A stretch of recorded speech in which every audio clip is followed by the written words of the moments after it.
আসসালামু আলাইকুম সবাইকে আমার নতুন আরো একটি ভিডিওতে আপনাদের সবাইকে স্বাগতম। আজকে আমি আপনাদেরকে যে জায়গাটি যে মসজিদটি দেখাতে যাচ্ছি এটি আমাদের ইসলামের অত্যন্ত গুরুত্বপূর্ণ একটি মসজিদ এবং আমি যে সোর্স থেকে ইনফরমেশনটি কালেক্ট করেছি সেই সোর্স যদি ভুল না হয়ে থাকে তাহলে এই মসজিদের কথা পবিত্র কোরআন শরীফে বলা আছে। এই মসজিদটি মদিনা শহরের কুবা নামক স্থানে অবস্থিত এবং মসজিদে নববী থেকে 3 থেকে 4 কিলোমিটার দূরত্বে এই মসজিদের অবস্থান।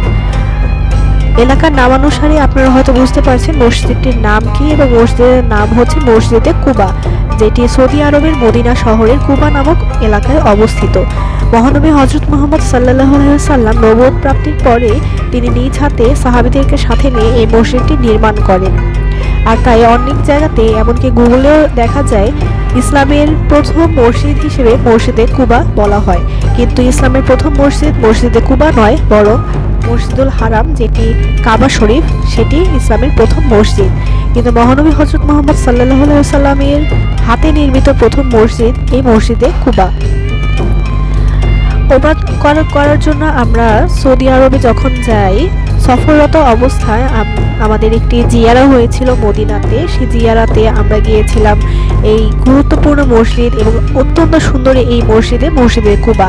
মসজিদে কুবা আমাদের গাইড বলল এবং পরবর্তীতে আমিও ইনফরমেশন কালেক্ট করে দেখলাম, এবং এই মসজিদে কুবার সামনে কিন্তু অনেক অনেক পায়রা, শত শত পায়রা কিন্তু উঠতে থাকে এবং মক্কা মদিনা দুই জেলাতে বা দুই জায়গাতে অনেক অসংখ্য পায়রা দেখা যায়।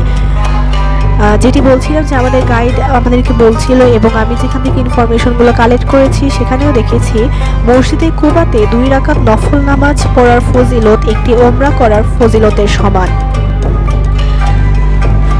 মহানবী হযরত মুহাম্মদ সাল্লাল্লাহু আলাইহি ওয়াসাল্লাম 622 খ্রিস্টাব্দে হিজরত যখন যাচ্ছিলেন তখন তিনি এই কুবা অঞ্চলে বা কুবা জায়গাটিতে তিনি সাহাবীদেরকে সাথে নিয়ে অবস্থান করেছিলেন এবং তিনি এখানে এই মসজিদটি নির্মাণ করেন। প্রতি শনিবার মহানবী হযরত মুহাম্মদ সাল্লাল্লাহু আলাইহি ওয়াসাল্লাম এই মসজিদে কুবাতে আসতেন, এখানে তিনি নামাজ আদায় করতেন। আমাদের গাইড বলছিল মদিনার মানুষ নাকি মহানবী হযরত মুহাম্মদ সাল্লাল্লাহু আলাইহি ওয়াসাল্লামকে বলছিলেন মক্কার মানুষ কতটা অ্যাডভান্টেজ বা কতটা সৌভাগ্যবান যে তারা কাবা শরীফে তাওয়াফ করতে পারে এবং সেখানে তারা নামাজ আদায় করতে পারে, তাদের ইচ্ছা হলে তারা সেখানে হজ করতে পারে। কিন্তু আমরা চাইলেই যখন তখন মক্কাতে যেতে পারি না, যেহেতু তখনকার সময় আর এখনকার সময় যোগাযোগ ব্যবস্থা এতটা উন্নত ছিল না। আর তাই তখন মহানবী হযরত মুহাম্মদ সাল্লাল্লাহু আলাইহি ওয়াসাল্লাম বলেন তোমরা মসজিদে কুবাতে নামাজ আদায় করবে, এখানে 2 রাকাত নামাজ আদায় করার ফজিলত একটি ওমরা করার ফজিলতের সমান। আর তাই দূর দূরান্ত থেকে যখন সৌদি আরবে কেউ আসে ওমরা করতে, হজ করতে, তখন তারা একবার হলেও মসজিদে কুবাতে আসার চেষ্টা করে এবং মসজিদে কুবাতে আসেও। আর এই মসজিদে কুবার এখন যে জায়গাটি দেখতে পাচ্ছেন এটি হচ্ছে ছেলেদের জায়গা, যেহেতু মেয়েদেরকে এখানে মেয়েরা সাধারণত ছেলেদের জায়গাতে যায় না, আর তাই এই ভিডিওগুলো আমার বাবা আমাকে করে দিয়েছে। আর প্রথম অংশে আপনারা দেখেছেন সেখানে মেয়েদেরও জায়গা আছে। মসজিদে কুবাতে সবাই চেষ্টা করে 2 রাকাত নফল নামাজ পড়তে। ওয়াক্তের নামাজ হলে মানে ফরজ নামাজ হলে তো সে পেলে খুব ভালো হয়, আমরা ফরজ নামাজ পাইনি, আর তাই আমরা এখানে 2 রাকাত নফল নামাজ আদায় করেছিলাম। মহানবী হযরত মুহাম্মদ সাল্লাল্লাহু আলাইহি ওয়াসাল্লাম যেভাবে করে মসজিদটি নির্মাণ করেছিলেন এখন সেটা না থাকলেও এখন এটা অনেক বড় এবং খুব আধুনিকভাবে মসজিদটি নির্মাণ করা হয়েছে। তাই এটি একটি টুরিস্ট স্পট হিসেবে হলেও এখানে যাওয়া উচিত। এবং এই মসজিদ এত সুন্দর, এত শান্ত, মানে শান্তিপ্রিয়, এখানে নামাজ পড়তে, এখানে বসে থাকতে অনেক বেশি ভালো লাগে এবং মনে হয় যে আমাদের প্রিয় নবী হযরত মুহাম্মদ সাল্লাল্লাহু আলাইহি ওয়াসাল্লামের পদচিহ্ন এখানে আছে। তিনি এখানে ছিলেন, তিনি এখানে এসেছিলেন, তিনি এখানে নামাজ আদায় করেছিলেন এবং তিনি এই মসজিদটি নির্মাণ করেন। শুরুতে আমি বলছিলাম যদি আমি ভুল না করে থাকি বা আমি যে সোর্স থেকে ইনফরমেশনটি কালেক্ট করেছি সেটি যদি ভুল না হয়ে থাকে পবিত্র কোরআন শরীফে মসজিদে কুবার কথা বলা হয়েছে।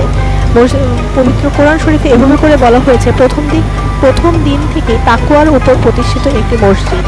এটি সূরা আত-তাওবাতে বলা হয়েছে এবং বলা হয়ে থাকে যে এই আয়াতটি মসজিদে কুবা সম্পর্কেই বলা হয়েছে। যদি এটি মসজিদে কুবা সম্পর্কে সত্যিই বলা হয়ে থাকে, মহান আল্লাহ তাআলা ভালো জানেন, তাহলে অবশ্যই এই মসজিদের গুরুত্ব অত্যন্ত বেশি। আর তাই যারাই আপনারা ওমরা বা হজ করতে যাবেন তারা একবার হলেও চেষ্টা করবেন পবিত্র এই মসজিদে কুবাতে যেতে। এটি মদিনা শহর থেকে অথবা মসজিদে নববী থেকে 3 থেকে 4 কিলোমিটার দূরে মদিনার কুবা অঞ্চলে অবস্থিত। এবং সবাই জিয়ারা নেয়, বেশিরভাগ মানুষের জিয়ারা নেয়। জিয়ারা মানে বিভিন্ন গুরুত্বপূর্ণ জায়গাগুলো বা দর্শনীয় স্থানগুলো ঘুরিয়ে দেখা হয়।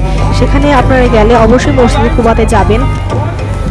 এবং আমরা যেদিন মসজিদে কুবায় গিয়েছিলাম সেদিন মেঘলা ছিল, কিছুটা বৃষ্টিও ছিল।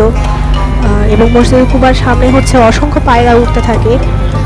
এখানে ছবি তোলা, ভিডিও করা, এগুলোর থেকে বেশি তখন মনে হয় যে 2 রাকাত না, আরও বেশি নামাজ আদায় করার মানুষ চেষ্টা করে। কারণ পরিবেশটা এখানকার এতটা সুন্দর হয়ে থাকে যে এখানে ইবাদত করতে, নামাজ পড়তে অথবা অযথা বসে থাকতেও সেখানে ভালোই লাগে।